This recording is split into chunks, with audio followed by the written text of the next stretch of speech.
Good morning to everyone, and welcome to this webinar on best practices for doctoral taught modules.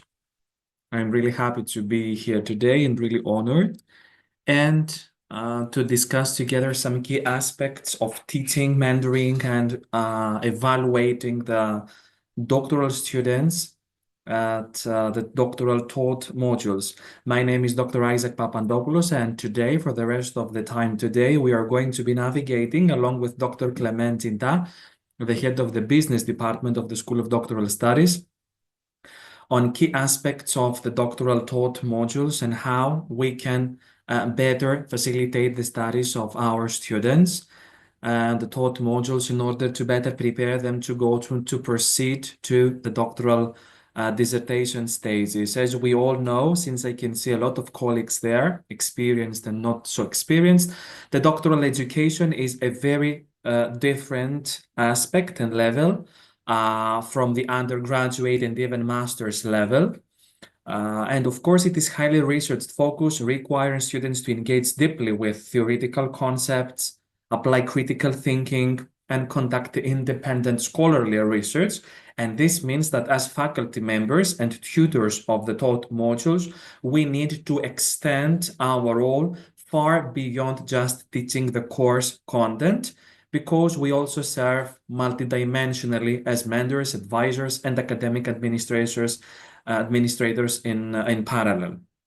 So this session today will be focusing, and along with Dr. Clementinta, we will be focusing on the best practices for teaching, mentoring, and balancing our responsibilities within the context of the taught modules, the doctoral studies at UNICAF University, the assessment criteria and the grading systems that we need to follow as practice of UNICAF University, the role of AI in doctoral education, and the effective student communication and academic integrity. So by the end of this session, we aspire that you will have a strong understanding of the faculty expectations and how to provide doctoral students at taught modules with necessary guidance to succeed in the programs.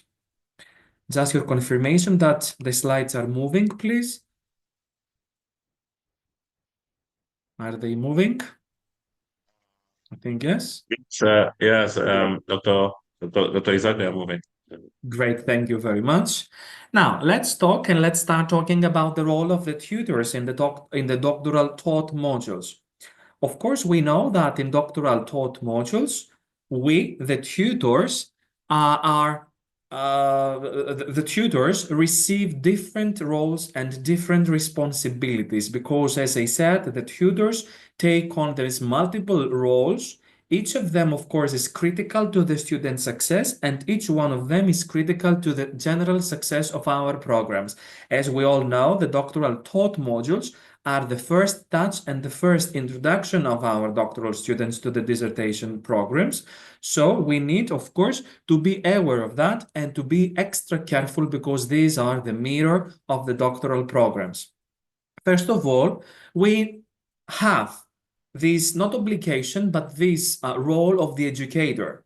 Unlike the undergraduate teaching, where the goal is to impart this foundational knowledge, at the doctoral level teaching, we focus on fostering the independent thought and the research capabilities of the students, and to start introducing them and to familiarize them with this level of the doctoral research.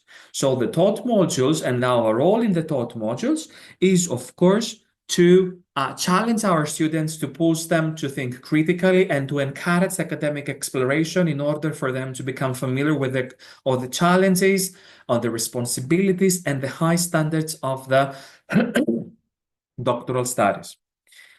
Moreover, we are also mentors, not only teachers and educators. We are mentors, and as such, the doctoral students are not just passive learners, okay? Of course, our programs are online, but they are developing into researchers and scholars. And as mentors, we, the tutors, we need to guide them through academic writing, through the assignments that we have in the taught modules, the research methodologies that the students are familiar with or getting familiarized themselves with, And of course, at the same time, to facilitate their professional development, helping them to become more independent thinkers and researchers, or at least to foster their capabilities and competencies. And at the same time, we should not forget that we serve also the administration roles that we have and responsibilities. One of these roles, of course, is, for example, that we need to manage the grading, the compliance, and the procedure responsibilities as tutors. All of us have already received the tutors and supervisors, of course, handbook. Of course, you can receive it as well. We have uploaded as well on VLE. And of course, you can understand that this role involves and includes ensuring that the timely feedback is provided. We maintain this grading transparency. And of course, we need also to adhere to institutional policies at UNICAF University, because we have specific and particularly defined policies and practices for grading that we will discuss afterwards. Okay? Now, of course, this role is multidimensional. So how we can say that we can balance our role within this context of the multiple roles and responsibilities, plus our own ones as academics, researching, writing our papers, and so on. So balancing these three roles is quite challenging. No one can deny that it is quite challenging, but with the right approach, it can be managed effectively. Of course, in order to provide some strategies to help you and to facilitate this balance within this context, we can say, for example, that we need to have some structured weekly schedules. Allocating, based on my personal experience, allocating some dedicated time for teaching at the taught modules, or answering the emails of our students, or this administrative work that we have, is quite crucial. So, for example, you might dedicate Mondays for mentoring or chatting with the students, or every 2 days, or Wednesdays, or not Wednesdays, but Mondays for grading and review, because every Sunday they need to submit the assignments. Or at least based on the schedule of yours, to dedicate some different times sessions for you in order to have a proactive role and interaction with your students within the context of each taught module.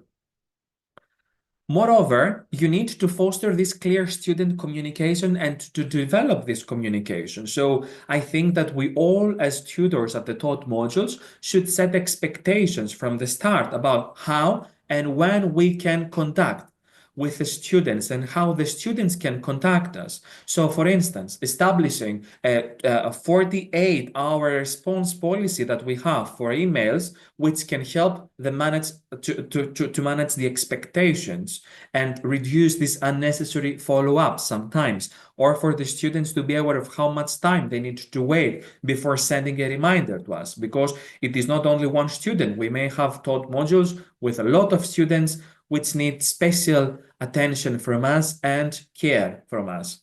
And of course, in order to balance between these roles, okay, you need also, and we need also, to realize that following the institutional grading procedures is very, very important. And this is something that we underline very often in the meetings that we have with supervisors, tutors, and students. And this is something that you need to foster as a culture for our students as well, and for you, because all of these students follow the dissertation stages after the taught modules, and some of the tutors that we have follow as supervisors. So it is very important to use the institutional policies for grading, for review, in order to have this transparent and compliant procedure of reviewing and grading the students with academic standards. So you, the tutors, and we also, the tutors and academic faculty, must also inform the relevant department once grading is completed, in order for everyone to be aware of that. And by implementing all of these strategies,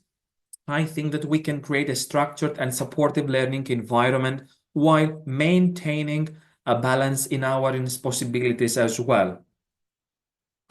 Talking about grading, which is very, very important, because of course you know that it is an online program. The grade and the review of the assignments are conducted online as well, and the students will see online again your feedback.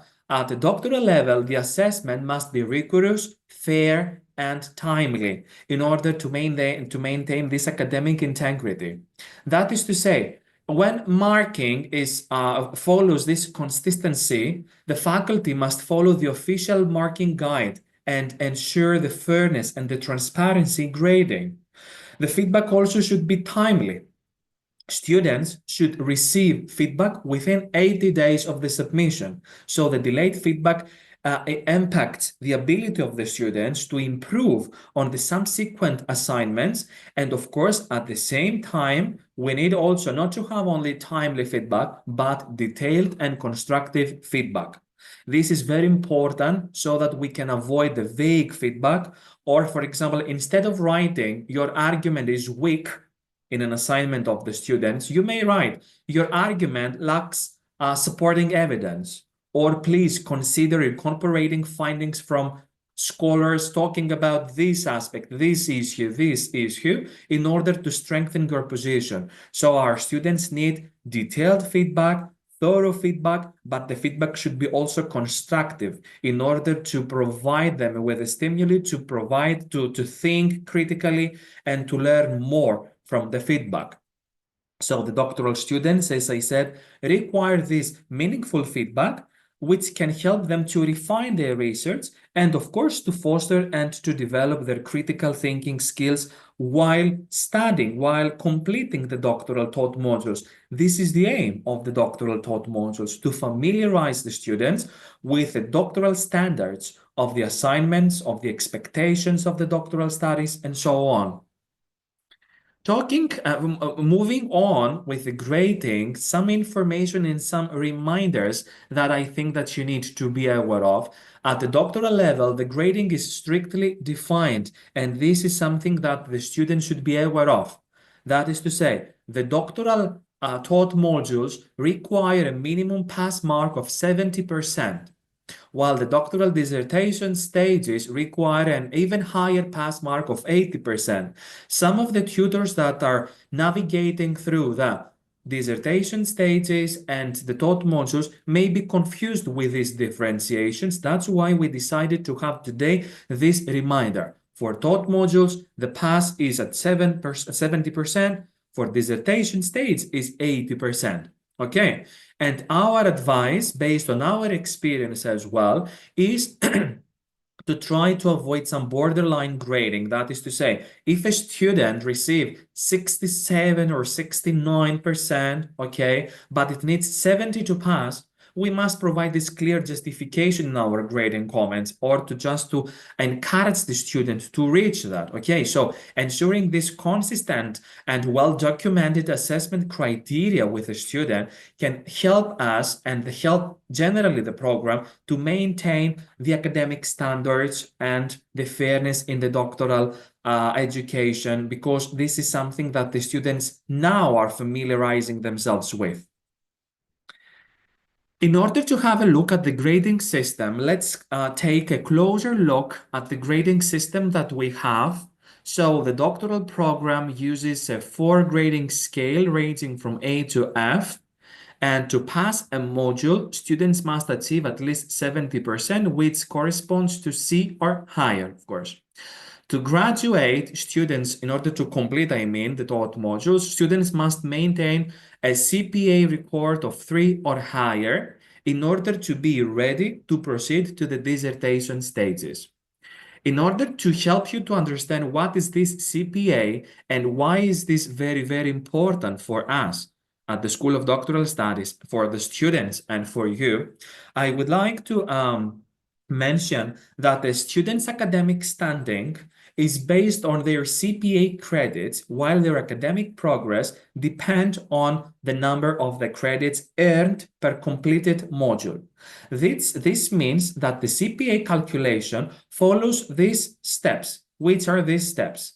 First of all, to multiply the credits for each module by the quality points earned, and up the cumulative total of the completed modules, and divide by the total program credits. So, for example, in a doctoral program with 4 taught modules, Each worth 30 credits. The CPA is calculated based on the weighted scores from each module, and this ensures consistent and academic performance across all the modules that we have. Of course, this is very, very confusing at first point, that it is important for the doctoral students. To illustrate now how we can work with the CPA, now here, imagine a doctoral student completes 4 taught modules, each worth 30 credits. If their grades vary across modules, their CPA is determined by the weighted sum of these grades divided by the total credits. These calculation methods, of course, ensures that the student must maintain a balanced performance across all of these modules and not rely on the high score to offset weaker areas. So if their CPA drops below 3, they may be replaced on academic probation or require an intervention and so on. So it is very important to understand the importance of the CPA credits and try to encourage our students to improve their grades assignment after the assignment. That's why we need to have timely feedback so that we can develop the grades, develop the performance of the students, and have all these CPA credits that the students need in order to proceed and to start their dissertation stages. Now, a very hot issue in academia nowadays is the role of AI in the doctoral education and generally in education, but in AI in the doctoral studies education, artificial intelligence tools like, for example, the ChatGPT, for example, or anything else is something that we need, of course, to be very careful with. So the artificial intelligence tools play a significant role in academic integrity. However, it is important to understand and to recognize their limitations. First of all, the Turnitin, which is used by UNICAF University, the Turnitin AI detection, is not infallible, which means that it should never be used as the sole basis for academic misconduct accusations, which means that, of course, we have an indication of the AI use. We have now a development on having the indication of which of these percentage is AI text generated and which of this percentage is AI text paraphrased. But of course, this is not 100% accurate. So our first attempt is to go to the student and to ask for the use personally with an email using the VLE messaging system, okay? Because in this way, we give the impression to the students that I have the willingness and the pleasure to come to you and to discuss this issue that was observed by the Turnitin tool.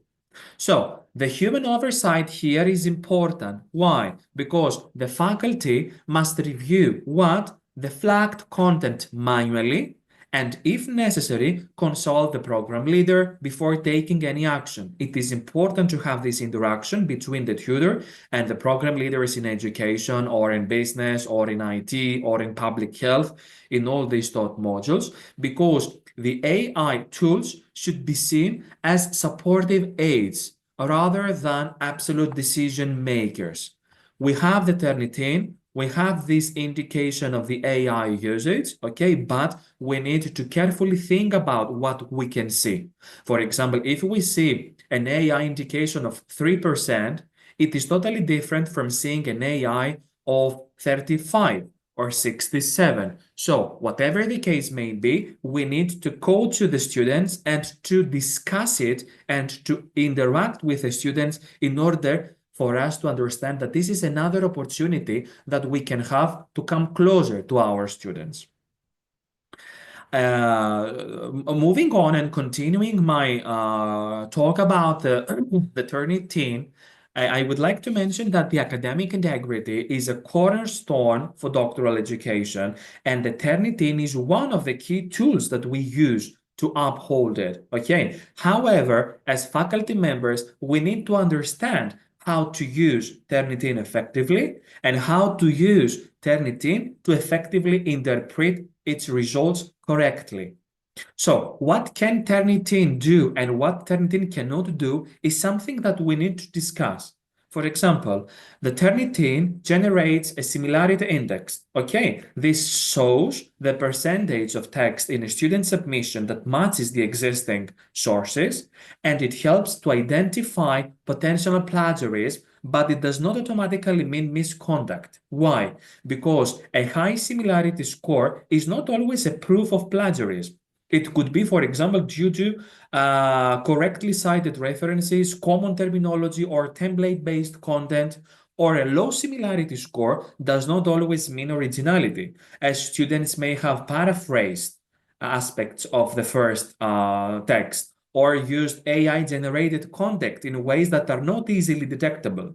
So, how to handle it? Some key advice to you is always review the full similarity report. Just see only the sample saying 70%. We need to review it rather than relying on the percentage alone. Look at the context of the matches.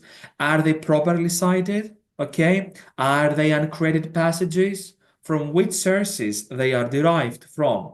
If the Turnitin score, another case, is missing, you should investigate this misconduct to contact the program leader and to inform about this technical issue, because this could indicate a submission error. So we need to come to to go to the student and to advise the student to resubmit or to technically resolve this problem. Okay, all of these issues are very important, and all of these issues derived from our experiences from the taught modules delivery. Now, what I would like to also mention is that by interpreting the Turnitin results critically and using our human judgment as well, we ensure that we uphold the academic integrity fairly, of course, okay, while avoiding some unnecessary penalties for the students who have used sources appropriately, because it is very possible, especially when we have resubmissions, to need to exclude the same submission of the student in another submission. So we need to manually check it, to humanly, individually review the content and the percentage, okay. And this is something that you need to be very, very careful with. It is important for the students to understand that you are there as educators and mentors, not only as graders and reviewers. This is very important for them. And in order to continue with these attitudes developed within the students' population, I think that apart from all of these typical procedures that are very, very crucial, of course, we need to have some discussion on the best practices for communication with doctoral students. Okay, this is important because communication is one of the most critical factors in the success of the doctoral students. Unlike the undergraduate students, you may succeed, you may agree, because I can see very experienced tutors in the participants list today, that unlike the undergraduate students who follow structured coursework, the doctoral students engage in independent research, in independent submission of assignments, which often leads to some uncertainty, self-doubt of themselves, and the need for continuous guidance. So as faculty members, our role is not only to teach, but also to establish a clear and supportive and professional communication framework with our students. Because, for example, we need to check in with students regularly through emails, okay, or discuss the discussion forums that are there on VLE, or for example, we can provide them continuous encouragement to have access to the course materials, to use the library, to understand that someone is there to facilitate the studies. Or another point is to set this clear expectations, academic expectations, that is to say, to clearly outline the objectives in in your communication, the grading policies again and again, especially in the first thought modules, in order for everyone to develop and to foster this culture of the doctoral studies, which is not similar to the other types of studies, to the bachelor and to the master studies. So we need to be there for them, and if needs be, we need to offer this personalized mentoring. How? by having, for example, communication with the students. If you see that one of your students is asking for advice or asking for help, specific help, particular defined problems, it is nice, okay, to have, for example, an interaction through the VLE messaging, or to encourage your students to seek feedback, okay, not to avoid feedback, not to reply to their emails by saying, I will see that and I will come back to you, because they are waiting for you, okay? And of course, they need this constructive criticism, okay, which is supportive, but for them, the most important is to be solution oriented. They find and look for solutions. They look for solutions from you and then from us. So it is important to be accessible, but of course, to establish some boundaries, okay? Because we are academics, and at the same point, at the same time, we have our own lives, our own responsibilities, which go hand in hand with the programs that we are teaching. So be accessible, but at the same time, establish the boundaries, okay? Define the response and the expectations. That is to say, responding to students' emails within 40 hours, I'm sorry, for 48 hours ensures this timely communication, and at the same time has these boundaries that the students need, okay?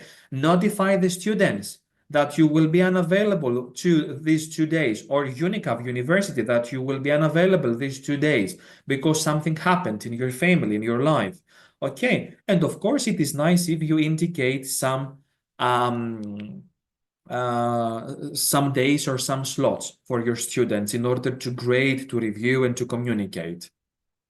Now, how to effectively use all of these things within the VLE, the virtual learning environment of UNICAF, you can see, you have already seen that VLE has become an essential component of the doctoral education at UNICAF, because we provide a structured and centralized space where students can have access to materials, engage in discussions, and submit assignments and receive feedback. Everything is there for you. Everything is ready for you. You need to be there, proactive for your students in order to help them.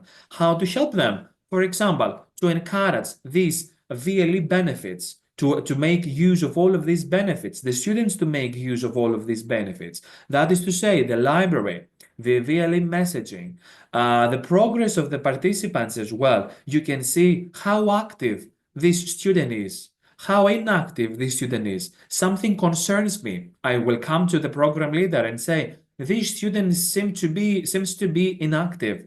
Can we investigate that? You can send a message to the student if you click on the participant section and see which is the last time that the student joined VLE. Okay. Of course, another thing that you can do is to facilitate the discussions. On VLE, we have plenty activities and plenty spaces for forums, discussions. So you can not only reply to them, but encourage the students to do so. You can communicate with all. You can send a message to all the participants and say, this is a very important discussion forum. Please share your views. How does your research align with recent developments in your field? How your peers, how your fellow students see your research, your assignments, your perspectives. Okay, all of these things are very, very important, and it is up to you to make use of all of them and to encourage your students to make use of all of them. So if we see that the VLE is there for us, and if we understand and we appreciate the importance of having all of this information and options on VLE, then the students should also see and appreciate that, because at UNICAF, we have done a great and hard work to modernize the VLE, to make everything accessible, to make everything friendly for the student. So it is up to all of us to encourage our students to appreciate them. And last, before giving the floor to Dr. Clement, again, I would like to mention three reminders here. First of all, that the faculty response time is 48 hours. You also should notify the students in advance of your unavailability if something happens to you, and UNICAF University as well, of course. And of course, I would like to kindly encourage you to use the VLE engagement metrics in order to see that your students are active, in order to see which are these steps that you need to do. And of course, you can go to the student and say, I noticed that you haven't been active in the last module discussions. Is there anything I can help you with? They need our help, they need our facilitation, and they need our support. Okay? So, taking all of this into consideration, I'm now giving the floor to Dr. Clement Jinta, the program leader and the head of the Department of Business for the School of Doctoral Studies. Dr. Clement, can you hear us? Thank you very much, Dr. Isa, for the presentation. We will proceed, okay? And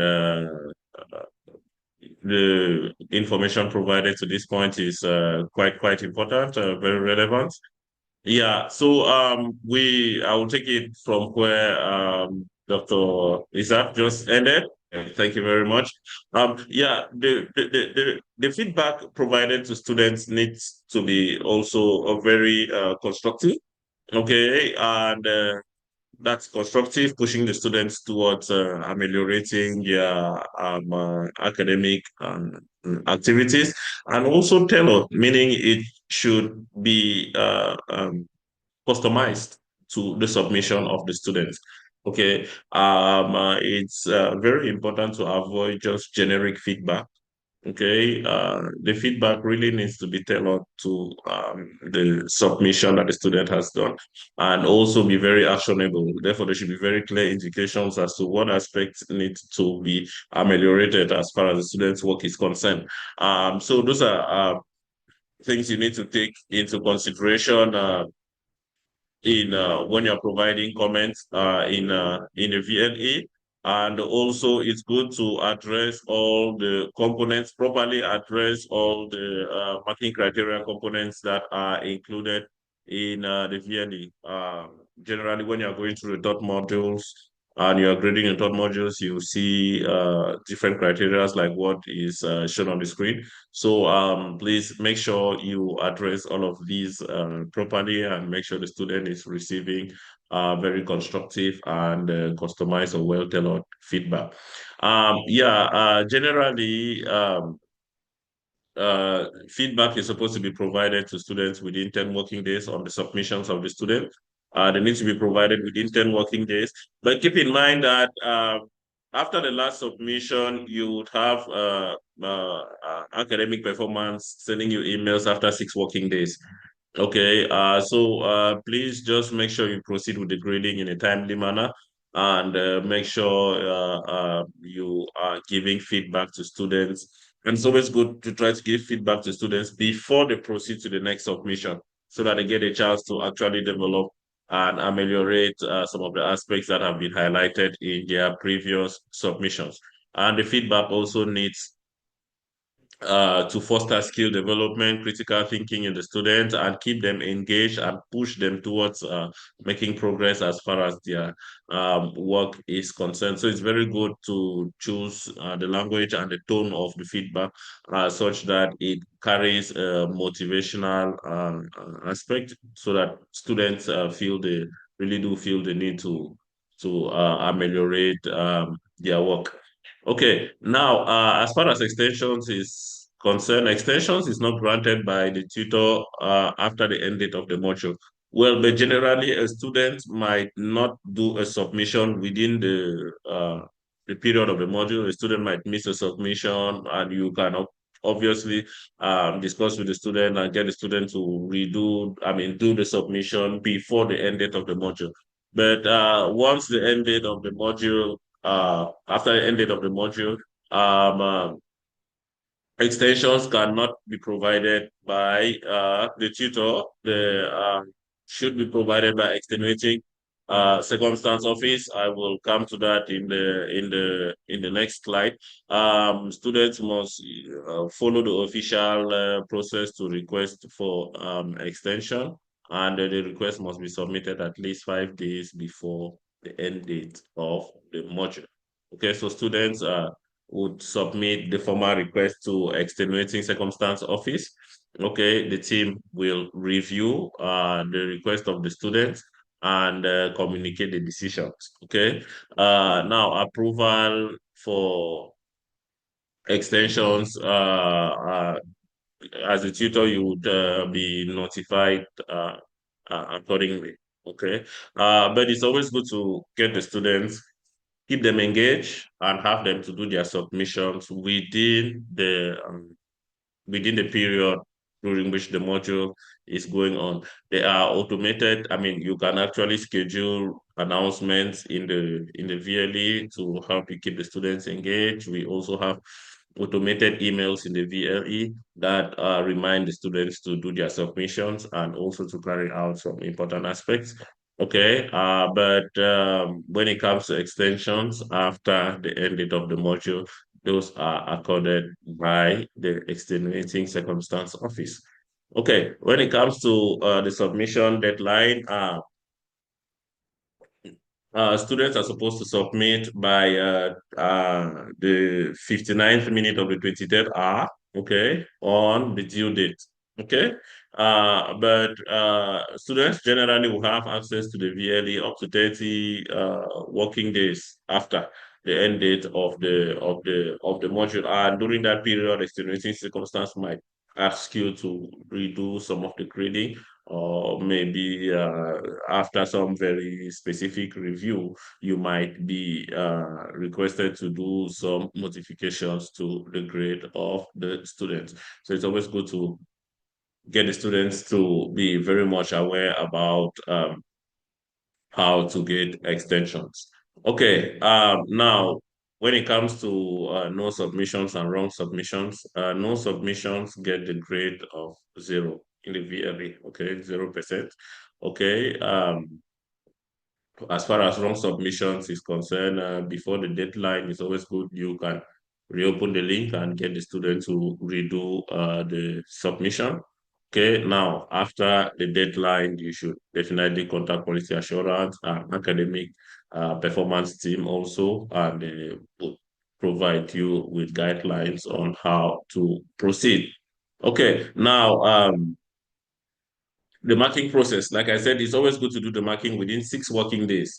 Okay, 6 working days after the submission deadline. Okay. So once you do the grading and after you've done all the grading for the module, you would have to inform the registry, the UNICAF academic performance team, and the quality assurance team to review and release the grade. Make sure that all assessment criteria are properly addressed, and that the feedback comments is good enough and of high standards. Now, when it comes to the second marking, for the third modules, a sample of 10%, okay, has to be drawn from the submissions of the students, and the second marking will be done on that sample of 10%. Okay. But in addition to that criteria, if the sample or if the entire population is such that the sample is less than 3 students, you should make use of 3 students minimum, unless the class has, or unless the class or the group, excuse me, has less than 3 students. Okay, so you start from a minimum of 3 students. Okay, if the 10% of the entire class population is less than 3 students, you should still do the second marking for 3 students. So 3 students is the minimum, and yeah, that's the point from which yeah, we generally start working when doing the sampling. Well, but in any case, even if there is an issue at that point, quality assurance would obviously ask you to increase a sample size. Okay, now the sample should include some of those grades that maybe fail grades or maybe the least grade. Okay, it's good to include that in the sample when you're sampling for the second marking. And if you see some borderline grades also provided by the first marker, borderline grades are grades like 69, 70, 89. It's always good to sample some of those as well. And the second marker does not include the grades in the VNE. The grades are rather included in the UNICES, And after the second marking is completed, quality assurance is informed by email. Send an email to quality assurance informing them of the completion of the second marking, and then they can now proceed with the review and get back to you. Okay. It's also good to ensure the academic integrity of the students. My colleague has spoken very extensively of misconduct. Okay, it's very good to monitor this misconduct, and the general practice, or what we generally encourage, is this: if you're able to identify a misconduct which is not a very severe one, in one of the submissions, it's always good to start with a warning. Okay, it's always good to start with a warning. You give the student a warning so that the student does not proceed with that kind of conduct again during the subsequent submissions. It's very good to be watchful about that. Some students tend to be inclined towards using means that are not very orthodox to be able to go through the modules. And it's also good to provide ethical practices as far as the doctoral programs and research is concerned. It's also good to all encourage critical thinking in students. It's good that in the feedback, okay, we might make use of some open-ended and at times even rhetorical questions to push the students towards thinking, okay, towards getting some more consideration. I mean, deepening their thoughts about the submissions that they have done, and also, I mean, provide reflective feedback, uh, foster the students towards thinking independently, okay, and getting I mean, providing, producing quality work. Okay, thank you very much. That's all we have for you as far as the presentation is concerned. We are now open to questions and comments. Okay, so please use the Q&A section, okay, to provide your comments and or questions, and we will gladly provide answers to whatever concerns you might have. Thank you very much. Okay, thank you very much. We have one question. Dr. Isaac, are you right there? Can you please take this one? Yes, yes, of Okay. course. Yeah, the question reads, sometimes students ask for a Zoom session. What's your point of view? Yes, if we think that, of course, it is something that is necessary to be discussed in a Zoom session because sometimes they feel need or they feel stressed or they feel they have difficulties, especially in the first taught modules, you will see that some students are unable or have some difficulties in finding or identifying some things on VLE. It is important for us to have this Zoom session. Of course, based on our responsibilities and the schedule as well, because sometimes you will see that we may have students coming from different continents. Of course, this is something that we try to avoid because we may have a lot of students, okay? But if we see that the student is getting upset or we have problems with that, of course, it is not a problem to try one at least.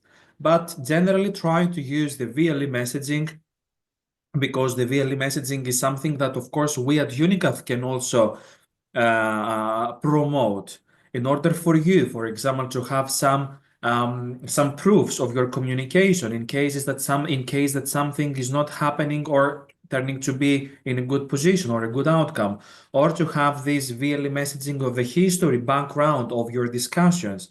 In order to secure and to ensure that everything will be run smoothly, try to use this of course, this system of the VLE messaging. Okay, thank you very much, Dr. Isaac, for that. We have another question. It says, okay, thank you for the presentation. When do open-ended questions come in? When all modules embedded within the module? Uh, Cannot understand well, what. yeah, well, I think maybe I can go for this one. Well, we were referring to the feedback you provide to the students when talking about open-ended questions. It means the feedback provided to the students should be such that the students should get to think about certain aspects that you pointed out. Okay, they should encourage the students to think about it, to be also independent. Okay, to push them towards independent thinking and independent action. Okay, so that's why we included the term open-ended question. It's just as far as the feedback is concerned. If you can add a few thought-provocative statements in the feedback, some questions that can push the student towards thinking more in the feedback, that definitely would be welcome. That's what we meant by open-ended question. Okay, is that we have another question here for you. Some Mm-hmm. students are evasive to tutors' advice and do not observe academic regulation. Please advise on this.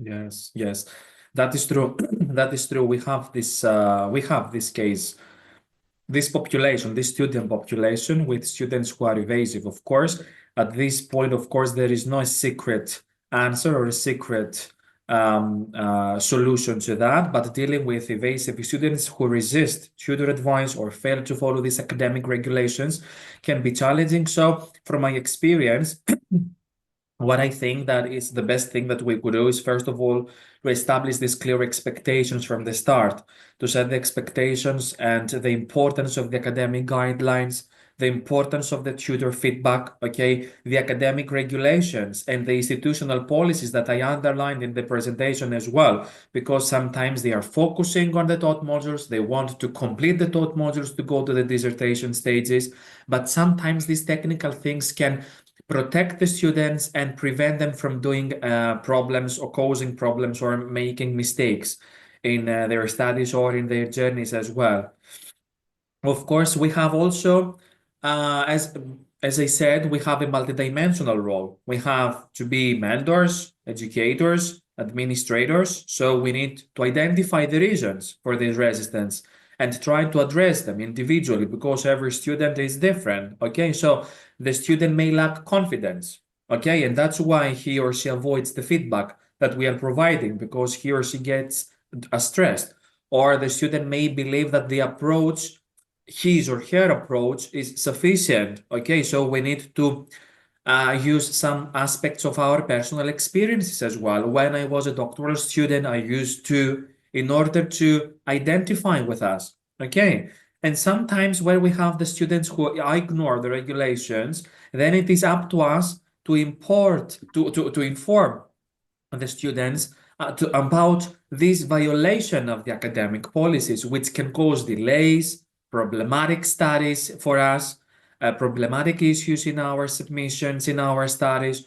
All of these things which should be discussed are very important, but every case is different because every student is different. So setting the expectations, being accessible and open to the students and set boundaries, I think that these three actions should be our priority, if I understood the question correctly.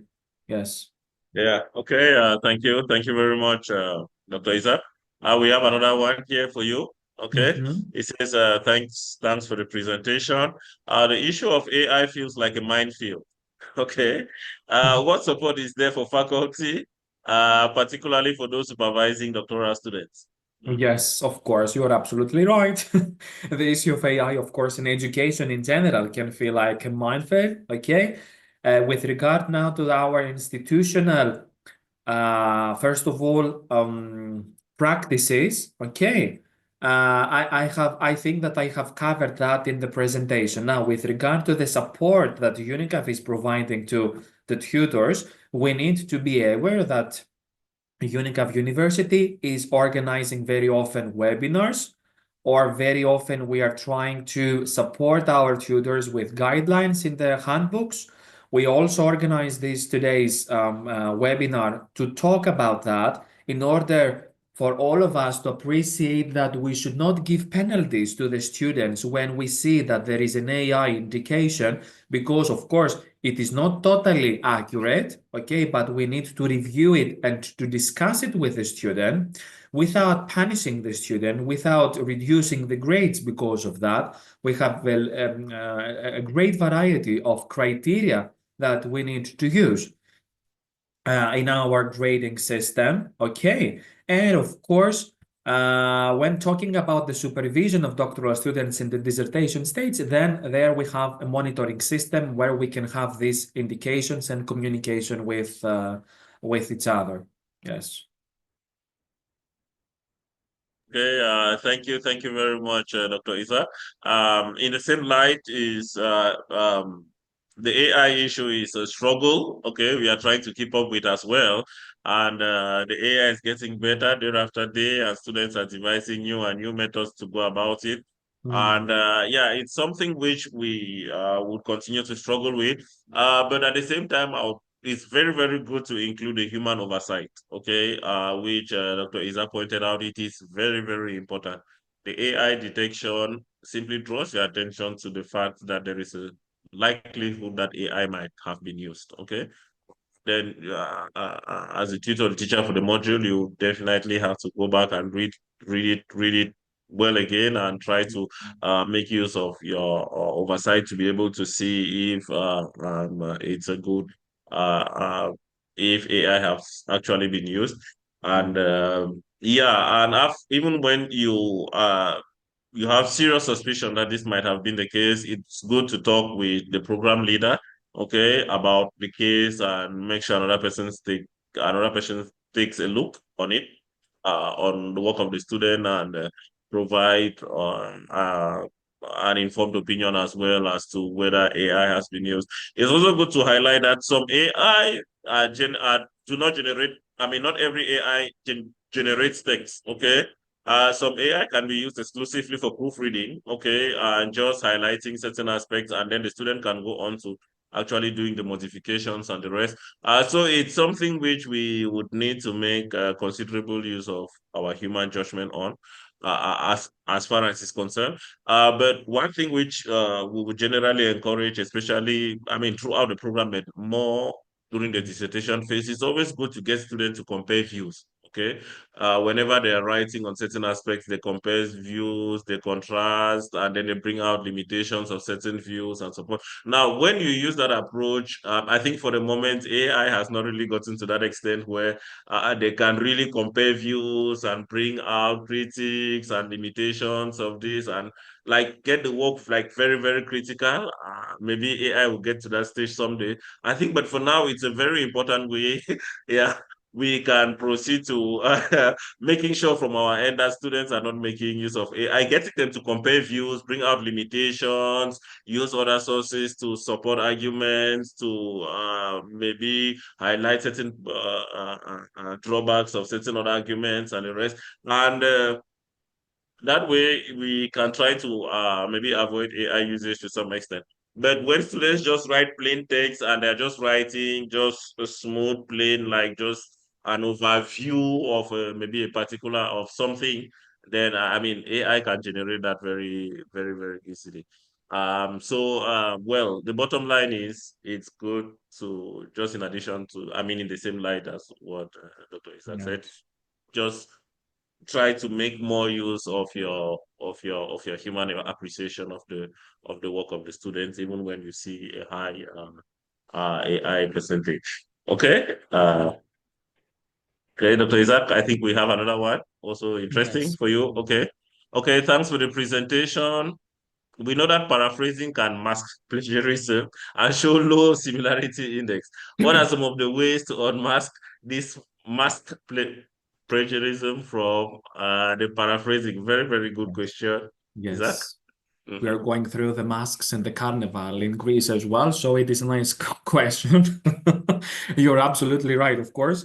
We Mm-hmm. have this tendency, and the paraphrasing can mask the plagiarism and makes Mm-hmm. difficult for all of us to detect using standard similarity checking tools like the Turnitin that we have.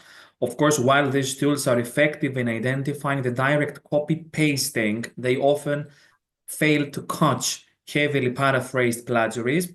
Based on my experience, what I usually do, apart from, of course, discussing that with a student, because when I see in a submission, I can understand after each submission that this is the writing style of the student.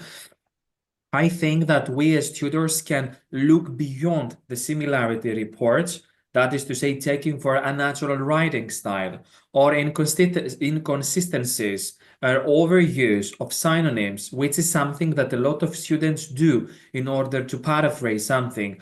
Another thing that I also do is to cross-reference the sources in order to verify if the reworded content closely mirror the original texts that the students have used. Of course, it takes time, but when we have this indication, it is okay for us, it is useful for us as well to do so and identify this patch writing.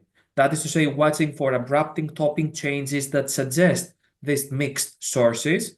And of course, the most powerful thing for us is to engage students in discussions in order to even in the discussion forum, we can understand that they use differently from the ones that from the text that they have written in a submission, or we can provide some information within the discussion forums. We can provide some information about preventing the plagiarism through clear academic integrity. We have specific materials on Help Center about that. And I think by combining this critical reading, the AI detection as well, and the active students engagement, all of these things tutors can use, can effectively unmask the hidden plagiarism in doctoral research.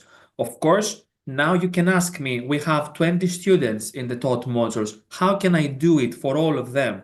You can start doing that at random. Okay, you can see, for example, some aspects of the assignments or generate comments in order to provide feedback to your students on some sections, on some paragraphs, and then step by step thematically do it for every assignment, one or three aspects of each assignment. Of course, it's very, very difficult to do so for the entire assignment of the students and for all the students, but for each assignment, you can find some sections that you believe that are not that are masked, okay, and that are an indication of plagiarism in order to inform the students about it. Yes. Okay. Okay, thank you very much, Isaac, for that. We have another interesting question. I think it's a suggestion instead. It says, thanks for conducting the session. Is it possible for tutors to get Turnitin access because supervisors are involved in publications with doctoral students? I don't know. Dr. Olga, are you with us? Maybe you can take this one. Uh, Yes. okay. Thank you. Hello, thank you for inviting me to this discussion. Mm. I would like to check with Dr. Tripathi, what do you mean by this? Would you like them to pass through Turnitin the draft publication of the student? In case you pass it through UNICAF, it will be binded to UNICAF. Okay, so it will be submitted to UNICAF and maybe it will not be accepted by the journal, as it will indicate high Turnitin. Therefore, it's not recommended to actually check Turnitin in any other platforms, even for the thesis. Sometimes, thesis, they take initiative, or the students, they take initiative and they test Turnitin on other platforms, test plagiarism score at other platforms. And then we have a problem since it's binded to another university or to other platform, and it will take time to remove it from the database. So here you should rely on the honesty. The students should write the article themselves. And, there are some just problems regarding Turnitin. Maybe you would like to ask some for clarification, anything else? So there is an option not to save. Yes, To we save, have yeah. this option, but still it still uploads to the database of the university. We did it. We tried this before. And following this, we will need to request Turnitin to remove it from the database. Okay, so maybe we could discuss this further if you could send an email, and if we have any updates, we could let you know. But for the time being, we do not do this. Yeah. Okay. Thank you. Thank you very much, Olga. Thank you, Dr. Clement. Okay. Yeah. While we wait for more comments or questions, I would maybe seize the opportunity to emphasize again on the grading system we use in the School of Doctoral Studies. Dr. Isaac shared with us on that. But it's very important to keep this in mind. The grading system used by the School of Doctoral Studies differs from that used by other schools, okay, and some partner programs.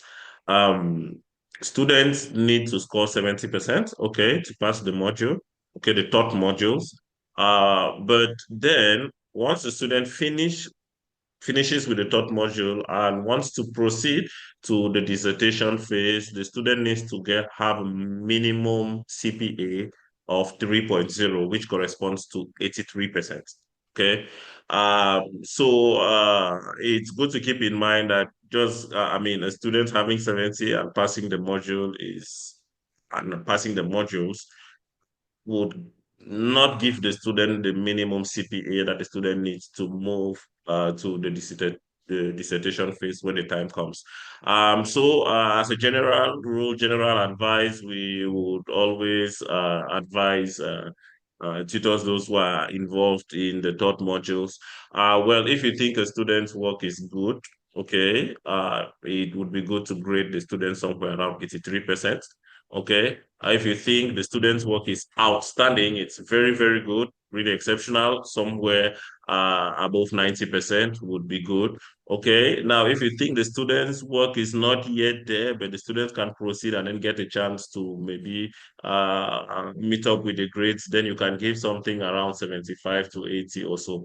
But please note that everything below 70 is a fail grade. Okay, for some partner programs, students can have 60 and still pass the module and move to the next. But anything below 70, when it comes to doctoral studies, is a fail grade. So any grade you are giving the student below 70, please keep in mind that you're actually failing the student. Okay, and anything that is less than 83%, or maybe between 70 and 83%, in other words, you're trying to say, okay, the students can proceed. Let's just give the benefit of the doubt. You move forward, but you need to compensate for this with some other top modules.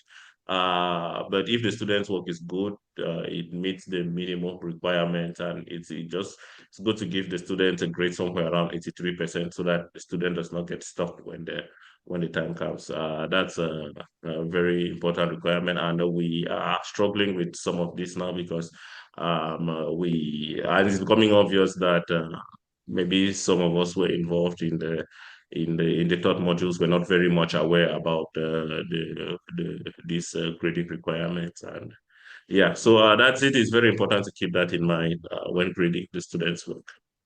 Thank you. Thank you, We Dr. still got. Clement.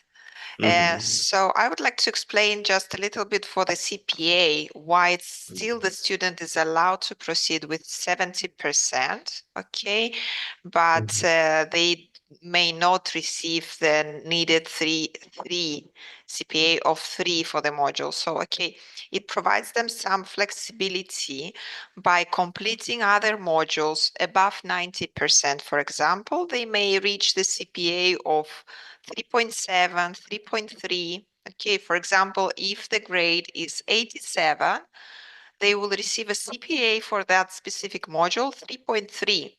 Therefore, it may allow them to compensate for their other lower grade, but still they need to have a pass grade. For example, in another module, they could receive 79 or 77%. It's going to be 2.3.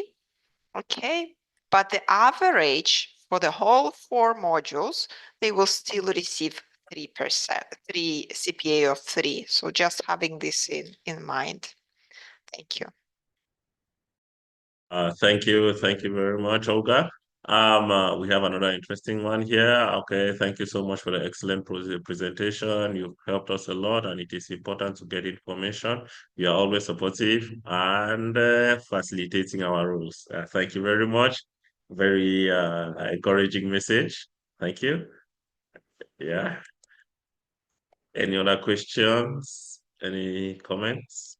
Remarks? Just we would like to remind our tutors, our faculty members, that you can reach the School of Doctoral Studies in case you later on have more questions. We will also place the recording for this session in the Tutor Resource Center and provide the link to you. And for those also who would like to attend, but due to other commitments, they couldn't do that. Okay. So let's see how we could communicate further. Okay. Okay, see here we can see this providing detailed feedback. Okay, so there are some, as we discussed regarding the AI, so it should be carefully reviewed. It's better to consult with the program leader if you see, if you're you're not sure about the grade that you should provide to the student, it's better to contact the program leader and they will advise you on that. And another one, as a former doctoral student at Cardiff University, I believe that there is a need for early feedback to improve student performance and future submissions, particularly in the form of course, yes. So timely feedback. We give to the faculty who are teaching the doctoral modules a little bit more time than those who do this at master's level. So we could provide feedback and they should use this feedback for the first summative assessment, for example, in order to improve for the second one. And in case we delay the feedback, it will not allow the student to actually learn from this and to reflect on the feedback in order to improve. Okay, so yes, that's very important. And we kindly ask you for collaboration on that in order to provide timely feedback to our students. As we can see that there are no more questions, so we would like to thank all who were able to join us today and to attend and to listen to this presentation. We really appreciate your feedback. We appreciate your contributions. And we will try to arrange more sessions for our faculty, also regarding the doctoral supervision as well. So please share your feedback or anything you would like to hear at the upcoming presentations. I would like to thank our heads of the departments, Dr. Isaac Papadopoulos and Dr. Clement Dida, for preparing this today. And I hope to see you next time very soon. Thank you. Have a lovely day onwards. Thank you. Thank you, everyone.